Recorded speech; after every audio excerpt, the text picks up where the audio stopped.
Hello friend, नमस्ते, प्रणाम। मैं पूनम शुक्ला अपने यूट्यूब चैनल पे आप सभी का स्वागत करती हूँ।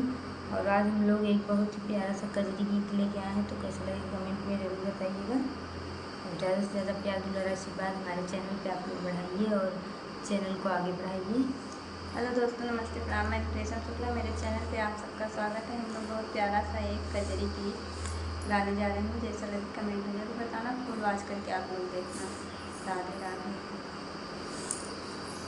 सावन भदौआ कनितिया नियरिया कजरिया खेलैना, हम जाबै नैहरवा कजरिया खेलैना, हम जाबै नैहरवा कजरिया खेलैना।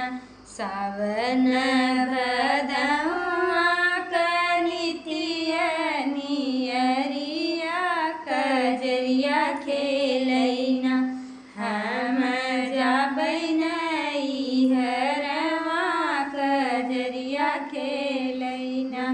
बही गए नरवा रे बही गए नदिया की कैसे कैसे ना, धन जाबू नैहरवा की कैसे कैसे ना, धन जाबू नैहरवा की कैसे कैसे ना।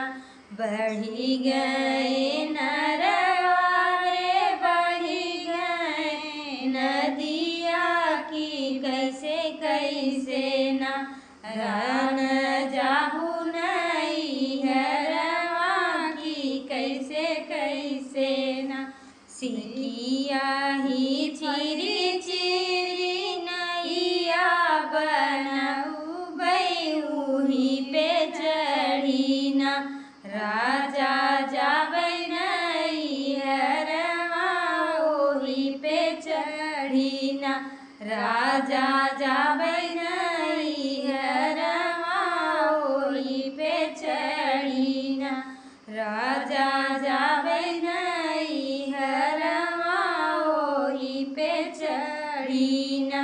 सिकिया कन्हैया धन टूटी फूटी जई है कि बही जई है ना, तोहरे गोदी कललनवा की बही जई है ना, तोहरे गोदी कललनवा की बही जई है ना।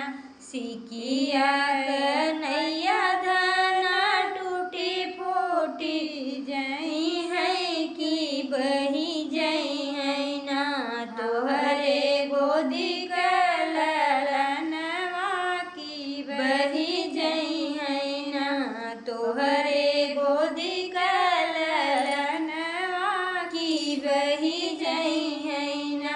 सिकिया कन्हैया धम जोड़ी जाड़ी ले बै उठाई ले बैना, अपने गोदी कललनवा उठाई ले बैना, अपने गोदी कललनवा उठाई ले बैना। सावन भदौआ कनितिया नियरिया कजरिया खेलैना, हम जाबै नैहरवा कजरिया खेलैना, हम जाबै नैहरवा कजरिया खेलैना। हेलो दोस्तों, जैसा लगे कमेंट में जरूर बताना। आप लोग फुल वॉच करके जरूर देखना, थोड़ा सपोर्ट करिए, चैनल मोनो हो जाए हमारा सबका।